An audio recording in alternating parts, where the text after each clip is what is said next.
El siguiente segmento tiene contenido o opinión.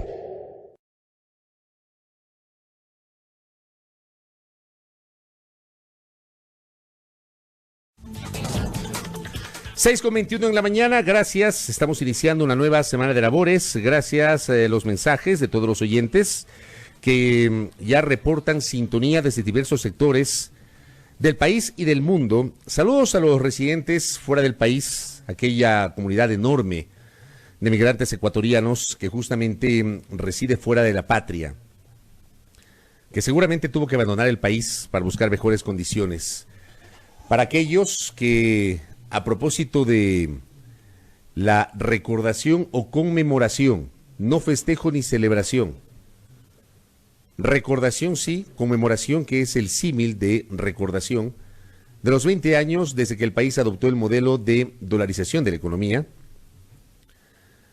Recordar a la audiencia, y aquí hay que ser muy precisos, miles de ecuatorianos abandonaron el país no producto de la dolarización, sí producto de las consecuencias que luego desembocaron en esa medida desesperada.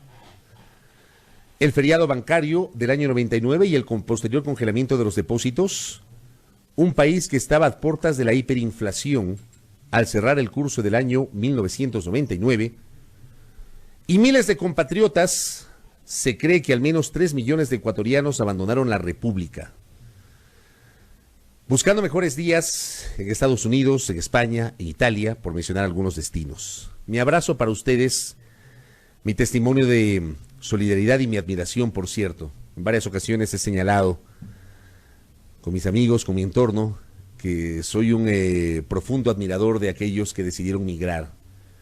Qué duro debe ser dejar la patria, dejar el entorno, dejar el terruño, nuestra tierra, para buscar mejores días. Nos escribe Luis Luchitanga desde Nueva York, así que saludos cordiales. Iván Zarango desde Milán, Italia, también tendrá gentileza de escucharnos. Doña Lina Murillo desde Nueva York también. Gracias por esos mensajes. Cris de Moreno desde España igualmente nos escribe. Gracias por esos mensajes. Gracias a quienes se unen a nuestra sintonía desde acá, desde el Ecuador, desde Quito. Don Ángel López también desde Milán, Italia.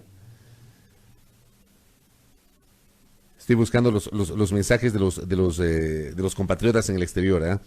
Joel Sánchez desde Miami, Estados Unidos. Gracias por ese mensaje. Mucha fuerza. Y acá en el Ecuador, Santo Domingo de los Áchilas, donde tenemos una gran audiencia a través de Majestad Televisión y también la transmisión del Facebook Live, don Eduardo Bravo, que nos escribe desde la querida ciudad de Cuenca, la Atenas del Ecuador, don Luis Miguel Arévalo. También desde la tierrita Sáchila, Quique Mendoza, que nos escribe, igualmente Duña Patiño desde allá. Desde Loja, Barrio El Paraíso, doña Mireya Yaguachi, saludos cordiales a la Centinela del Sur. Desde Pomasqui, don Pablo Roballo, aquí muy cerquita de Quito. Desde Sangolquí, don Freddy Sánchez, muchas gracias. Desde Babahoyo, provincia de Los Ríos, don Ricardo Mat Sánchez, gracias por su mensaje. Don Dani Edvel desde Estados Unidos, doña Mónica Calvache igualmente nos escribe.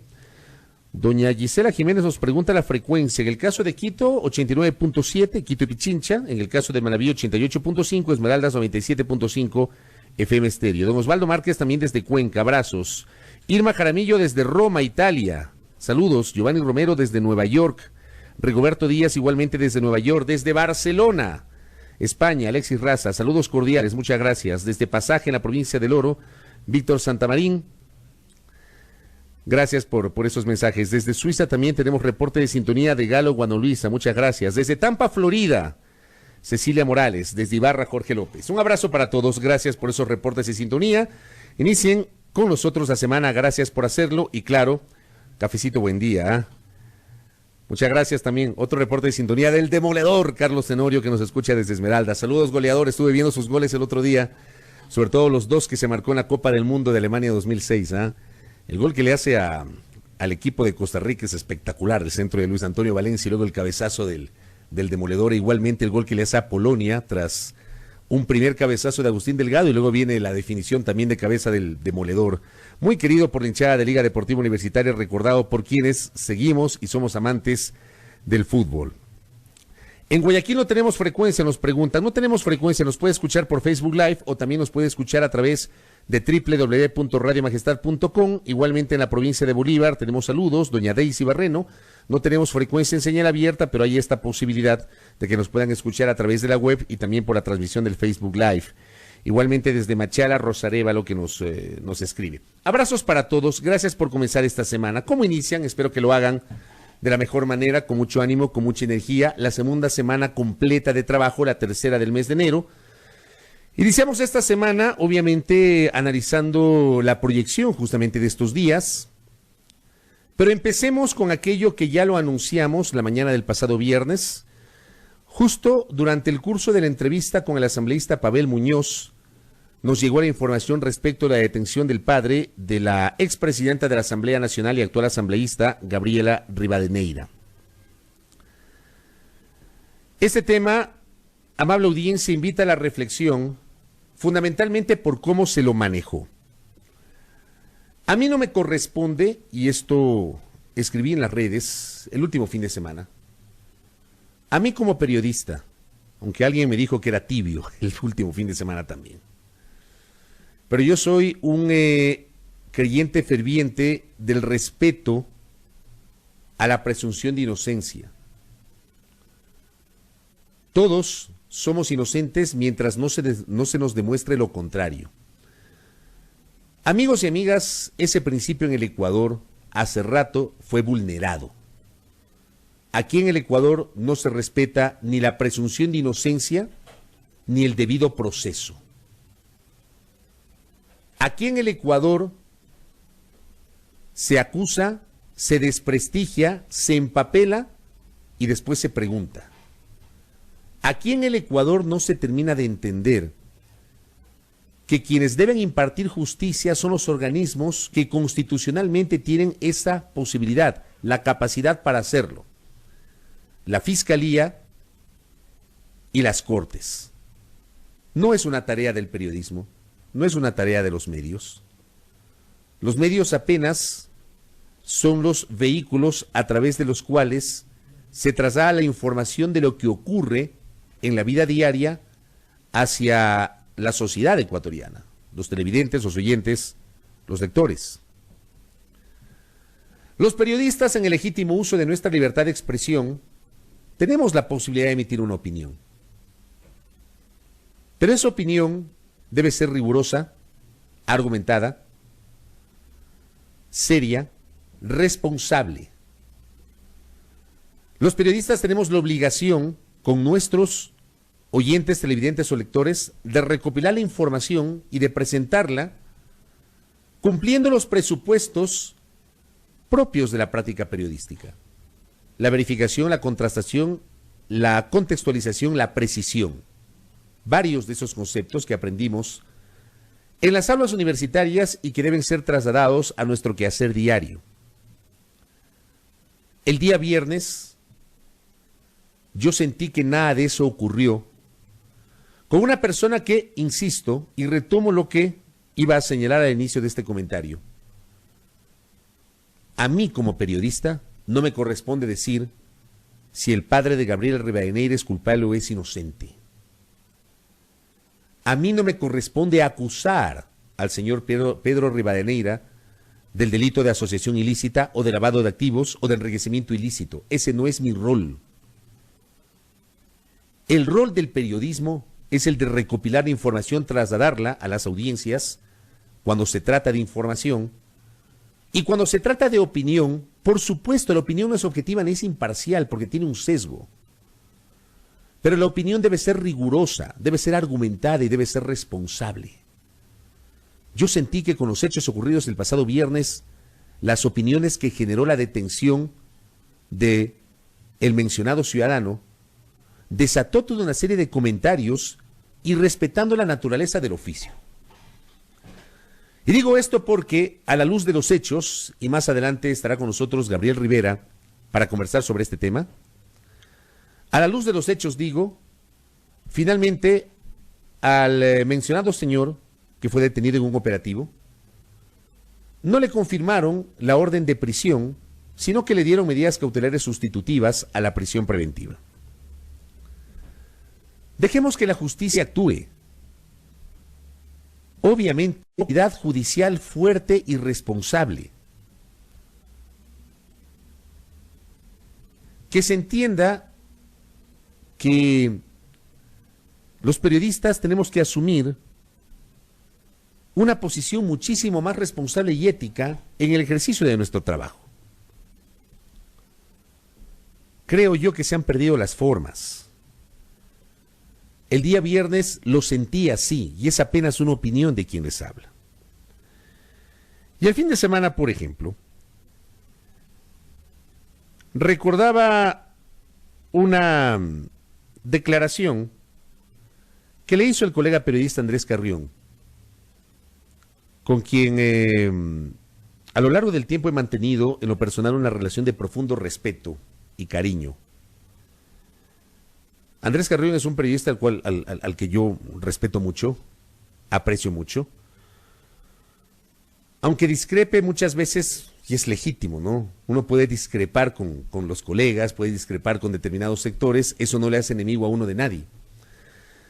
Andrés Carrión hace algunos meses, algún tiempo, le hizo una declaración al periodista Carlos Montero, que durante varios años fue parte del equipo de CNN.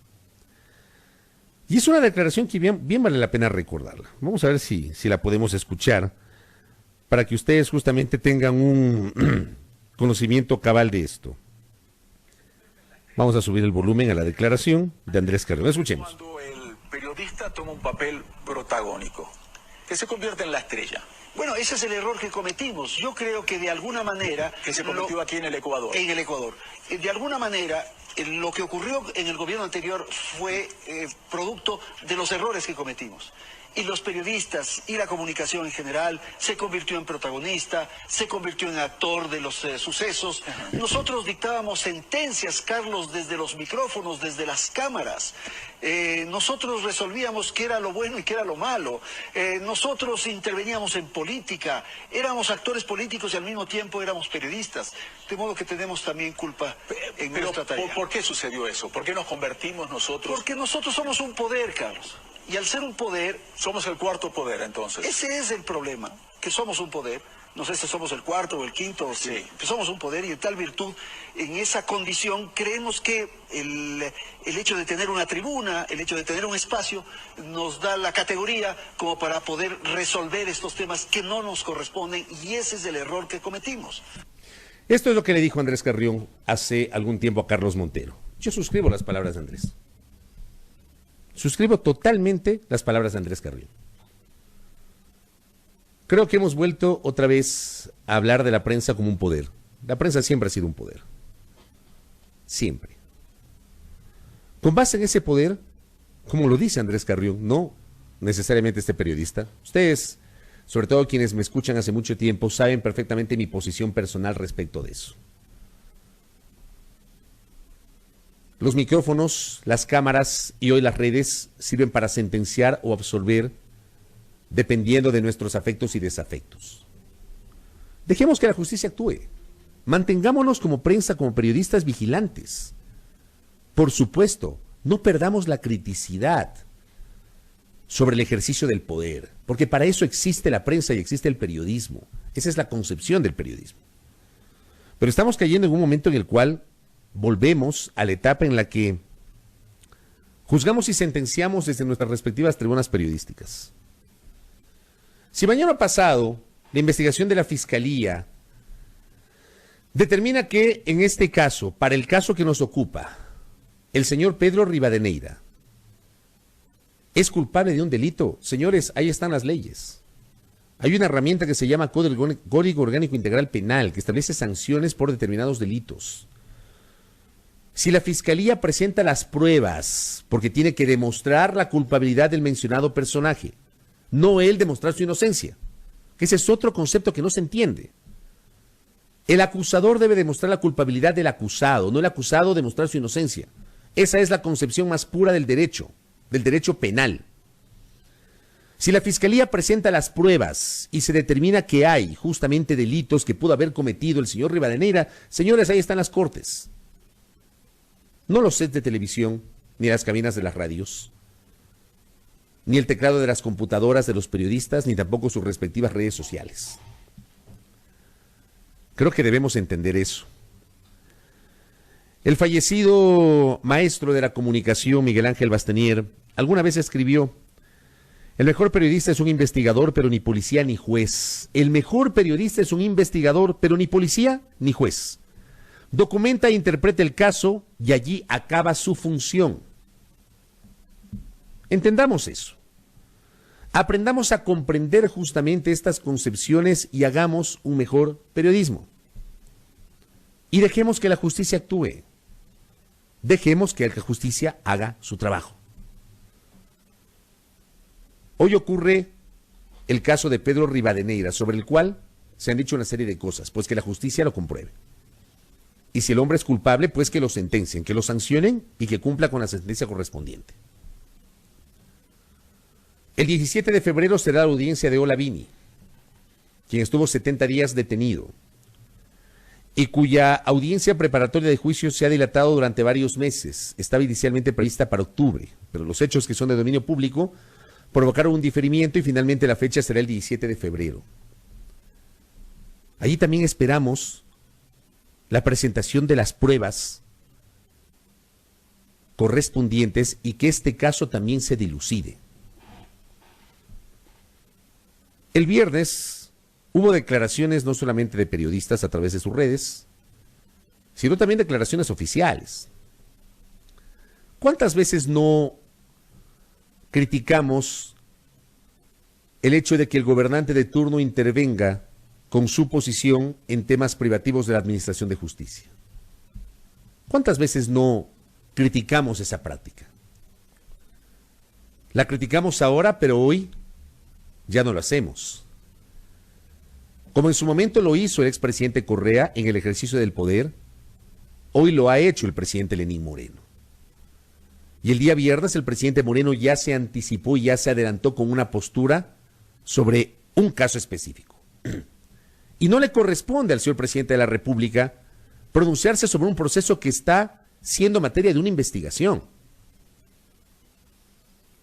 Si criticamos lo mismo del gobernante anterior, critiquemos también lo que hace el gobernante actual. Ni antes ni hoy. Es preciso que nuestras autoridades entiendan la separación de funciones, pero de verdad. La independencia de las funciones del Estado. El Ejecutivo no tiene nada que hacer pronunciándose sobre procesos judiciales que son materia de una investigación. No tiene nada que hacer.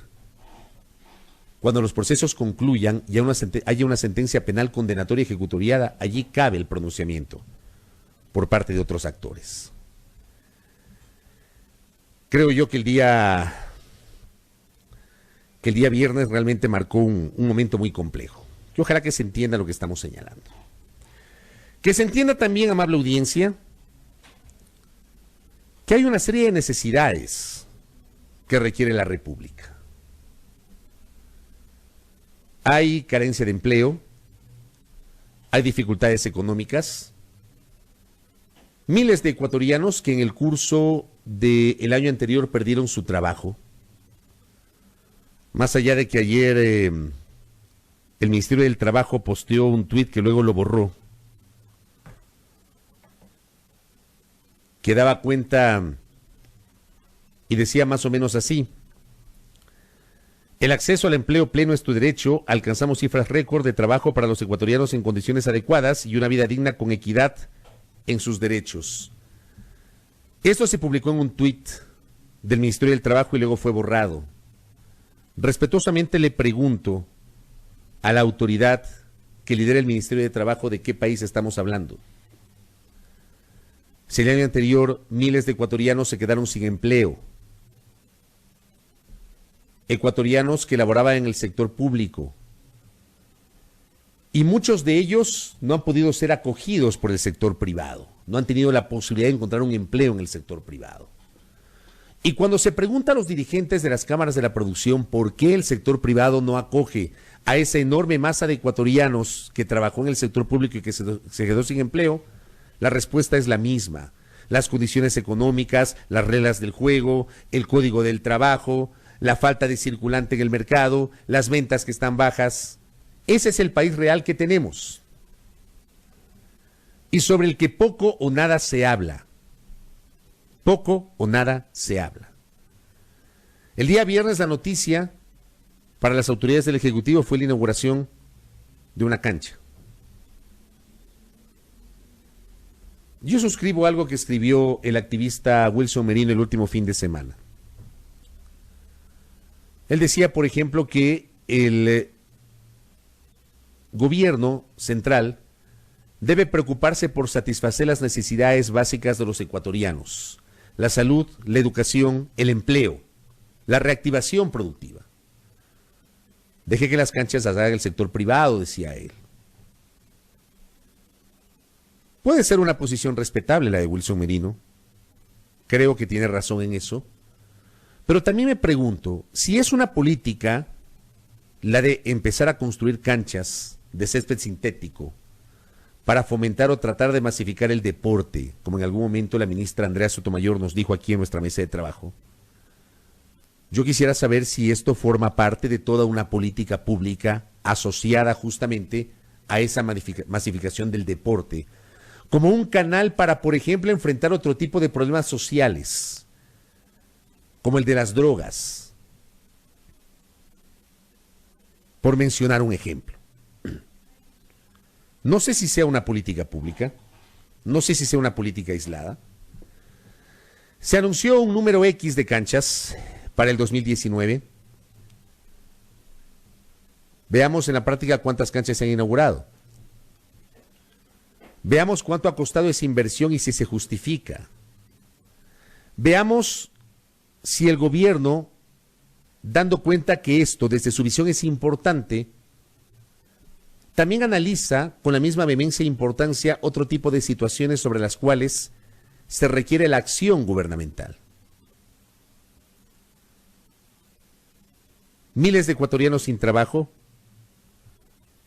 y hablamos justamente de la inauguración de una cancha de césped sintético. En algún momento también hicimos un comentario crítico, y ojalá que se entienda el comentario crítico, respecto a presentar la inauguración de un local de una transnacional de comida rápida como una asociación o alianza público-privada. Yo hasta el sol de hoy no entiendo eso. No entiendo qué tiene que ver la inauguración de un local de una transnacional con una alianza público-privada. Alguien había escrito en el Twitter señalando que, bueno, esa es una manera de insertar a los jóvenes que por aquí. Para mí esa no es una alianza público-privada. Una alianza público-privada debe cumplir con otros presupuestos. El presentar con gran pompa la inauguración de un espacio, de un local, de una transnacional de comida rápida no es una alianza público-privada. Entonces vamos a lo de fondo. Respetuosamente, autoridades del gobierno, vamos a lo de fondo. Creo además que ya es tiempo que se comience, de verdad, a hablar de los temas de fondo y dejar de mirar el retrovisor. Mucho se habla, mucho se ha hablado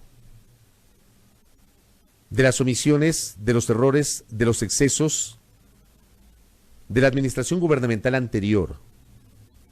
Esa administración terminó su gobierno el 24 de mayo del 2017 y han pasado 2 años y medio.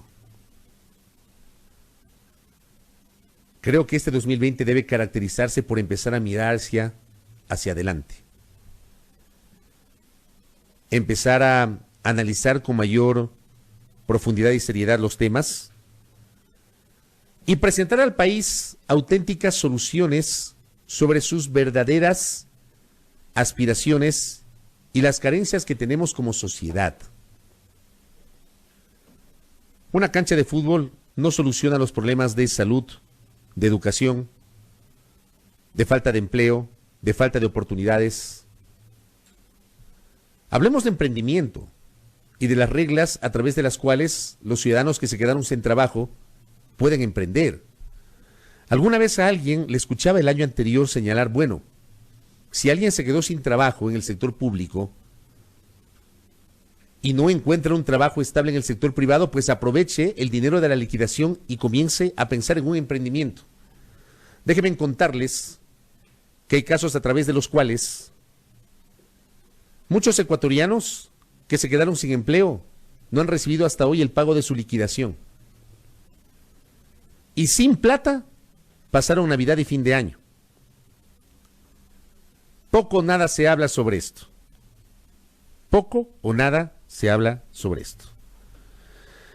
Para finalizar, y esto me lo voy a reservar para mañana, recibí una información respecto de cómo en un segmento del sector público se ha generado una reducción del salario de muchos de sus empleados con la renovación de los contratos. Me refiero a los contratos ocasionales. El contrato ocasional se terminó el 31 de diciembre. A mucha gente le renovaron o le anunciaron la renovación del contrato, pero bajo condiciones distintas y con un salario distinto.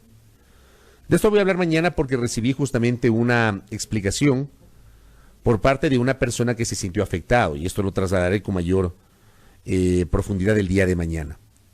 Pero este es el país verdadero.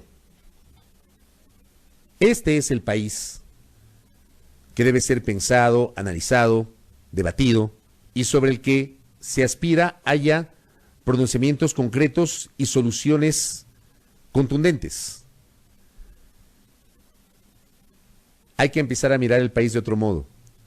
Así iniciamos la semana. 6:47 en la primera hora. Al volver, Gabriel Rivera en nuestros micrófonos.